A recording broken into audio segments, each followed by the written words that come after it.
নেত্রকোনা আধুনিক সদর হাসপাতালে কমিটি ছাড়াই ৮ বস্তা মেয়াদ উত্তীর্ণ ওষুধ অপসারণের অভিযোগ উঠেছে।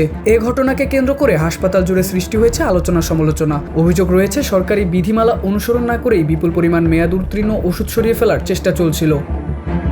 শনিবার দুপুরে নেত্রকোনা আধুনিক সদর হাসপাতালের স্টোর থেকে বিভিন্ন ধরনের ৮ বস্তা ওষুধ সরিয়ে ফেলার সময় বিষয়টি নজরে আসে হাসপাতালের রোগী ও স্বজনদের। পরে হাসপাতাল জুড়ে শুরু হয় আলোচনা সমালোচনা।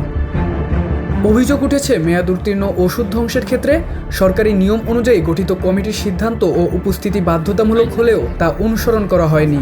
এদিকে হাসপাতাল কর্তৃপক্ষ বলছে, পরিষ্কার পরিচ্ছন্নতা কার্যক্রমের সময় সিঁড়ির নিচে একটি অন্ধকার জায়গা থেকে এসব মেয়াদ উত্তীর্ণ ওষুধ পাওয়া যায়।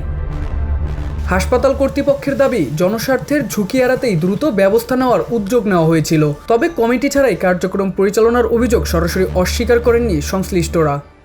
ওই জায়গা থেকে একটু অন্ধকার এবং আমরা আসলে এটা পরিষ্কার করতে যেয়ে কিছু মেয়াদ উত্তীর্ণ ওষুধ পেয়েছি আর কি। তো ওগুলো আমরা দেখছি যে আসলে মানে মেয়াদটা কতদিন আগে উত্তীর্ণ হয়েছে, এটা দেখে আমরা পরবর্তীতে এটা ব্যবস্থা নেব আর কি। আসলে পরিষ্কার পরিচ্ছন্নতার অংশ হিসেবে আমরা আসলে এটা পেয়েছি আর কি।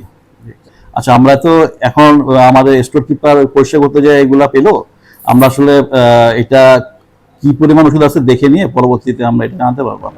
ঘটনার বিষয়ে সদর উপজেলা নির্বাহী কর্মকর্তা জানান, বিষয়টি জেলা প্রশাসককে অবহিত করা হয়েছে এবং জেলা প্রশাসকের সিদ্ধান্ত অনুযায়ী প্রয়োজনীয় ব্যবস্থা নেওয়া হবে।